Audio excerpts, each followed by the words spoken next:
ایک بچی جو درس نظامی کی طالبہ تھی، وہ اپنے جامعہ میں مارننگ کلاس کے دوران بے ہوش ہو گئی۔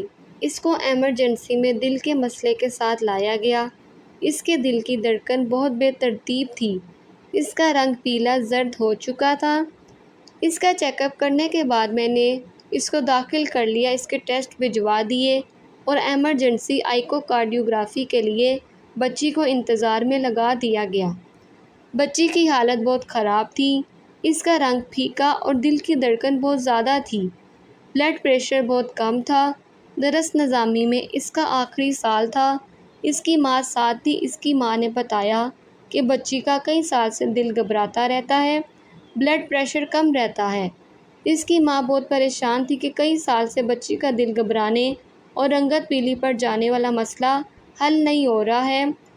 شمار چھوٹے موٹے ڈاکٹروں سے چیک اپ کروایا تھا لیکن آرام نہیں آیا، لیکن ماں خوش بھی تھی کہ اس کا مدرسے میں آخری سال ہے۔ اگلے سال وہ گریجویٹ ہو جائے گی۔ عالمہ کے بعد ایم فل اور پی ایچ ڈی بھی کرے گی۔ بچی کی ہیموگلوبن کم لگ رہی تھی۔ میں ایمرجنسی میں اپنے ڈیسک پر بیٹھا بچی کی الیکٹرانک میڈیکل رپورٹ کا انتظار کر رہا تھا۔ میں بار بار اپنا پورٹل چیک کر رہا تھا۔ بچی کی ہیموگلوبن کی رپورٹ لیب سے اپلوڈ ہوئی۔ مجھے نوٹیفیکیشن آ گیا۔ میں نے دیکھا تو ہیموگلوبن 5 تھی۔ میں نے فوراً 2 سے 3 خون کی بوتلوں کے بندوبست کا اس کے گھر والوں کو کہہ دیا۔ بچی کی مدرسے کی کلاس فیلو 2-3 سہیلیاں عبایا پہنے بار بار ایمرجنسی میں چکر لگا رہی تھیں۔ کوئی اس کا سر دبا رہی تھی، کوئی اسے تسلیاں دے رہی تھی۔ بہت سلجھی ہوئی سلیقے والی موود بچیاں لگتی تھیں۔ اتنے میں ایکو کارڈیوگرافی روم سے کال آ گئی کہ بچی کو شفٹ کروا دیں۔ اس کی مدرسے کی سہیلیاں اس کا اسٹریچر ایکو روم کی طرف لے گئیں۔ ساتھ ایک اسٹاف کو بھیجا گیا۔ اس کے بعد میں ایمرجنسی دیکھنے میں مصروف ہو گیا۔ ایمرجنسی میں بہت رش تھا۔ 2-3 گھنٹے گزر گئے۔ ایکو کے بعد بچی کو کارڈیک یونٹ میں شفٹ کر دیا گیا تھا۔ ایکو کی رپورٹ بہت خراب آئی۔ اس میں دل کی کارکردگی صرف 20% تھی۔ نارمل انسان میں 60 سے اوپر ہوتی ہے۔ میں حیران تھا کہ ایسا بچی کے ساتھ کیا ہو گیا تھا۔ میں نے اس کی ماں کو بلا کر اسے صورتحال سمجھا دی کہ بچی کی موت بھی ہو سکتی ہے۔ ابھی میں اسے پیپر پر انگوٹھا لگوا ہی رہا تھا کہ کارڈیک یونٹ سے کال آئی کہ بچی کارڈیک اریسٹ میں چلی گئی ہے۔ میں 30 سیکنڈ میں ایمرجنسی سے کارڈیک یونٹ میں پہنچا۔ میرے اپنے دل کی دھڑکن رفتار 200 ہو چکی تھی۔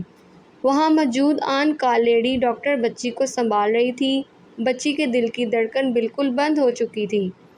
بجلی کے جھٹکے دیے گئے، مصنوعی سانس دیا گیا۔ سانس والی نالی ڈال کر وینٹی لیٹر پر ڈالنے کا موقع ہی نہیں ملا۔ بچی اللہ کو پیاری ہو چکی تھی۔ لیڈی ڈاکٹر نے بتایا کہ بچی اچانک 2 سے 3 سیکنڈ میں باتیں کرتی کرتی چلی گئی۔ میں نے آج تک اتنی آسانی سے روح پرواز ہوتے نہیں دیکھی۔ ہمیں 3 سے 4 منٹ کا ٹائم مل ہی جایا کرتا ہے۔ 100 میں سے 10-20 مریض واپس بھی آ جاتے ہیں، لیکن زندگی موت اللہ کے ہاتھ میں ہے، اس کو ڈاکٹر نہیں روک سکتے۔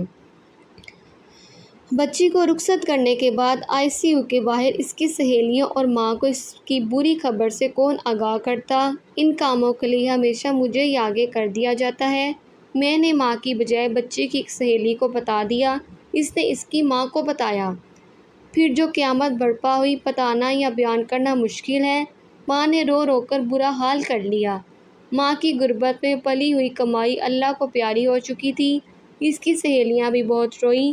بس میں نہیں رویا کیونکہ میں یہ واقعہ دیکھ دیکھ کر پتھر دل ہو چکا تھا۔ بچی کی وفات کے بعد میں ایمرجنسی میں آیا۔ مجھے بہت تجسس تھا کہ بچی کے ساتھ ہوا کیا۔ اس کا الیکٹرانک میڈیکل ریکارڈ میرے سسٹم میں کھلا پڑا تھا۔ میں نے ہسٹری چیک کی تو بچی کئی سال سے آئرن کی کمی اور خون کی کمی کا شکار تھی، جس کی وجہ سے اس کا بلڈ پریشر کم رہتا تھا۔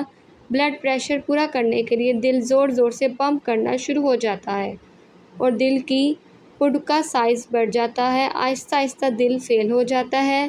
لوگ مدرسوں میں صدقات اور خیرات تو دے دیتے ہیں، آٹا، گندم، چاول تو خوب دیتے ہیں، لیکن اس کی کوالٹی کا خیال نہیں رکھتے۔ بچیوں کی غذائیت پوری نہیں ہو پاتی۔ جو گھٹیا چیزیں خرید کر مدرسوں میں دے دیتے ہیں، مدرسوں کے ذمہ داران سے گزارش ہے کہ بازاری آٹا اور پرسس ہوئے چاول اٹھا کر مدرسوں اور رہائشی اسکولوں سے باہر پھینک دیں، ہمیشہ قدرتی اور خالص اشیاء کا انتظام کریں اور ہر مدرسے میں ایک ڈاکٹر بٹھا دیں۔ کوئی نہ کوئی میرے جیسا سادہ ڈاکٹر فری میں ہی مل جائے گا۔ اگر ہماری ویڈیو پسند آئے تو ہمارے چینل کو سبسکرائب کریں۔ ملتے ہیں نیکسٹ ویڈیو میں۔ اللہ حافظ۔